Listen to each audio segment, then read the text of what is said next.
Jason Jones from the Vulnerable People Project, here for LifeSiteNews. We're at a refugee camp on the border of Ukraine. I'm here with Ryan and Marilis from my team, and Ryan's going to show us around the camp. Again, we're going to have to be very careful with the camera because we don't want to have any refugees on film, and they're coming in constantly. Ryan, what do you want to show us here? So this is the outside of the refugee tent. Our medical tent is inside of it.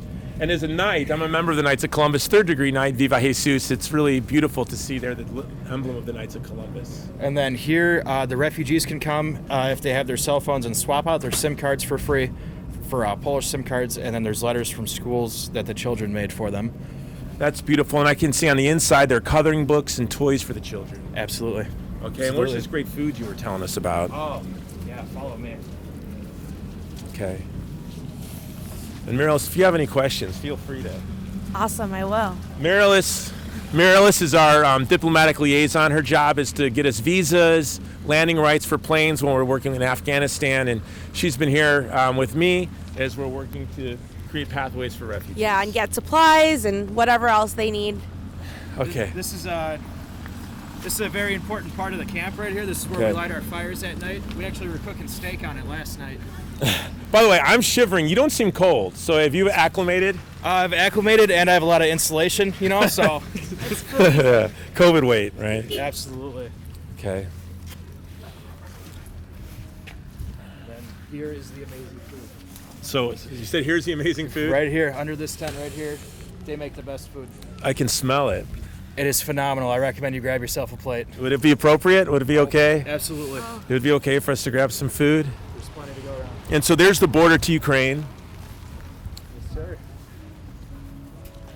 And so we see all these trucks lined up almost as far as the eye can see. Mm-hmm. And so these are, I see German trucks. I know that they're, the Aldi company, I believe, is donating a lot of food. And so these are correct humanitarian trucks from all over the world lined up. Yes, sir. Yes, sir. It's unbelievable. It goes down for miles. It's going down for miles. We could see it driving up. It's an unbelievable task to try to feed a country that's under siege. As we can see here, yes. Yeah, as you can see. And there's the border. And so these are these Germans? Lithuanians. So the Lithuanians are the great cooks here. Praise God. All right. There's a fire pit that's being used right now. That's how I spend most of the nights here. Does that remind you of basic training at Fort Benning, Georgia? Yes, when did you do basic training? January cycle? No, I was summer cycle in the monsoon season. Oh, okay. I was January cycle, so we loved those. That smell reminds me of basic training. Okay. Here's an information tent. This is where a lot of refugees will come to get information and more SIM card information, stuff like that. Now, Ryan, how often do the buses come in? Every 4 hours. Okay. Every 4 hours. Every 4 hours. So I have to imagine there were problems that you couldn't anticipate, and you had to figure out workarounds and solutions to problems you didn't even know you were going to have. Yes, the first one being the language barrier. I kind of expected it. I didn't expect everybody to know English, but somebody having a panic attack that doesn't speak English, it's kind of hard to talk them down from a panic attack, not being able to speak to them in a language that they understand. Yeah. See, these are things you don't. But, again, your experience as an infantryman, one of the things we're trained to deal with people who've been wounded and try to comfort them.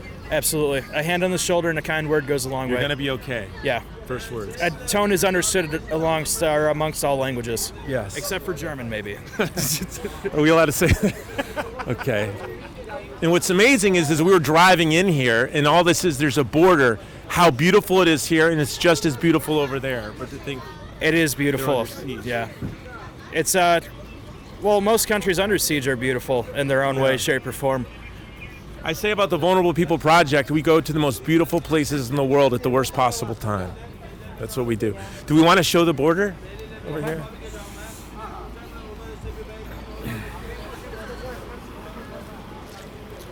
So, right over there is Ukraine. We're just a few feet away. And, all right, Ryan, well, we thank you for your, and here's a motel that reminds us of what it was like just not too long ago. People traveling for work, for business, for vacation. Yeah, it's kind of haunting to see it there with everything on its doorstep. Yeah, and by God's grace, soon that will be a hotel and a bar where people are celebrating and going on vacation again. Yeah. Hopefully, yes. All right. Well, thank you, brother. This has been Jason Jones. As you can see, we're right here on the border of Ukraine from the Vulnerable People Project for LifeSite News.